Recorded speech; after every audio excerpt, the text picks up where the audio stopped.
Welcome to our lab on configuring VTP clients and servers on Catalyst switches. Usual walkthrough in the lab requirements here. Hopefully you start to get used to how it's all laid out. Look at the topology. Obviously you may set yours up slightly differently with different port numbers. The actual host names and port numbers aren't important as long as you've set up your own home topology in a way that you understand and can map it to my diagrams here. Got various configuration tasks.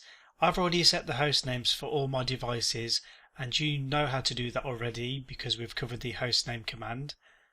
Just make sure you give the correct names to the correct devices that are plugged in and cabled up in the correct way. You can't just randomly name devices that don't match how it's actually cabled up.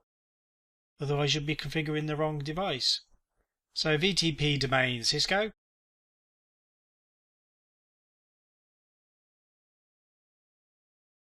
Switch to show VTP status, and you can see the default is server. So all Cisco switches are left with the default server as a configuration and no domain name. I'm going to change it to VTP mode client, and I do need to add the VTP domain name Cisco. It is case sensitive and it needs to match the VTP server so the client knows it's in the correct domain. Show VTP status and its client, and the VTP domain name is Cisco.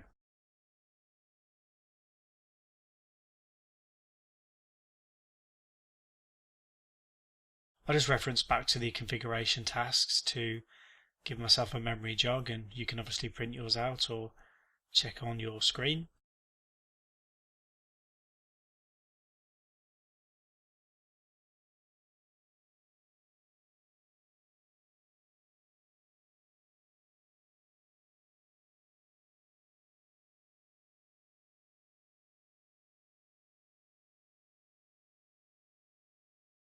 So I'm on switch 1, I'll begin my configuration.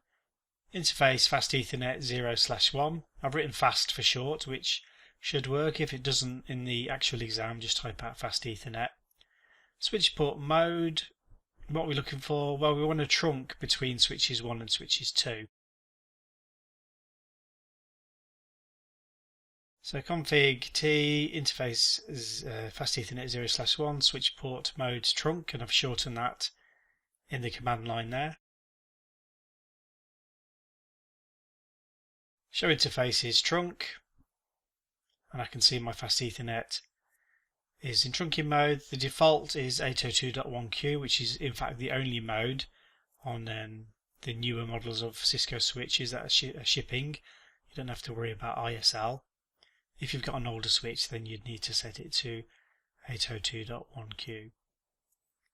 But we needn't worry about that for the CCNA because you'll test it on the new model of switch. So I'm creating my VLAN on the VTP server, and these details and VLANs should be propagated to the client. So 2 VLANs created, show VLAN brief, and you can see we've got 2 VLANs. I've actually got an old configuration left over from a previous lab, so just ignore which ports are where.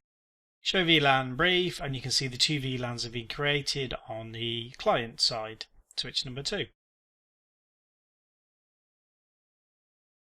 Now obviously I haven't specified which interfaces are going to be in which VLANs. That needs to be done manually. So on switch 1, I'm putting, according to the topology, fast Ethernet 0/2, setting it to switch port mode access, and then I'm putting it into VLAN 10.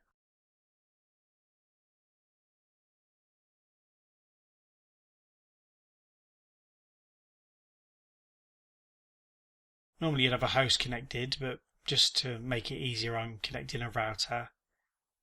Serves the same purposes for this lab. Show VLAN brief, and I can see fast Ethernet 2. I know I've got another interface in there. Again, that's just an old configuration. Fast Ethernet 2 is in VLAN 10, which is what I want.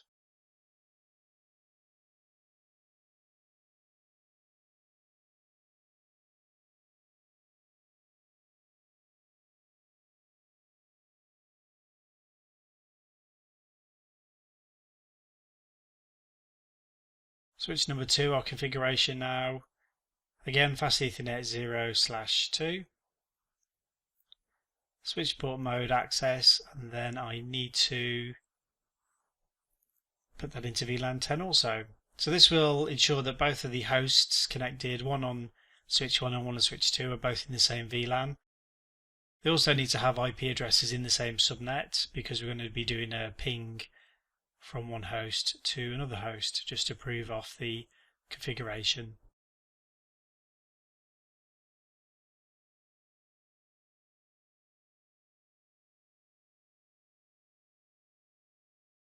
So I'll add the IP address, just want to make sure I've got the correct subnet, otherwise it won't work.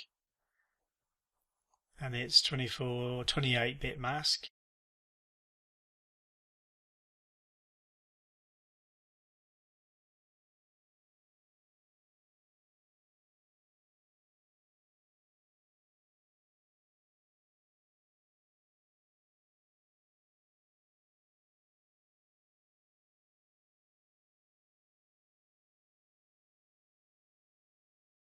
And now to configure in router 3. This is 10.0.0.3. Same subnet mask, no shut it.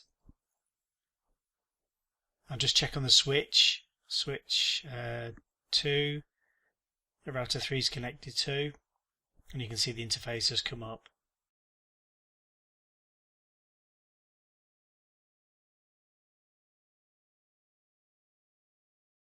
Now I'm going to do a ping. It does take, or it can take, up to 50 seconds for the interface to come up. So what may happen is you could do a ping if you do it quickly on in the lab or early on, and you'll have a 0% success rate, which then may lead you down the troubleshooting path. Just issued a show interfaces trunk. I just wanted to make sure the trunk was up. But everything's working correctly, so I just need to leave it a few more seconds, try the ping again and see if it works. You normally find the first ping fails when the connection is actually up due to an ARP request being sent because the ARP table is empty. Obviously the router needs an ARP entry in order for it to send the packet. So you can see the first ping failed, so it's 4 out of 5 success or 80%. Do another ping and they'll all work this time. So I've proved off my connection between router 3 and router 1. Proved the VLANs work and the client has taken on the VLAN information from the server. The important command you need to know for switches is show MAC-address-table. This will allow you to start troubleshooting which devices are connected to which port on the switch. Now we just need to go back onto the router and check which is the MAC address for the connected interface, the fast Ethernet interface.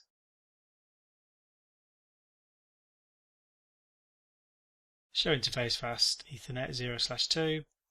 Quickly check the MAC address, or 0/0, sorry. And it ends in 2701, which is all I need to know now to do a check. And you can see it's 2701 is fast Ethernet 0/2. So that's the lab proven off. Thanks for listening.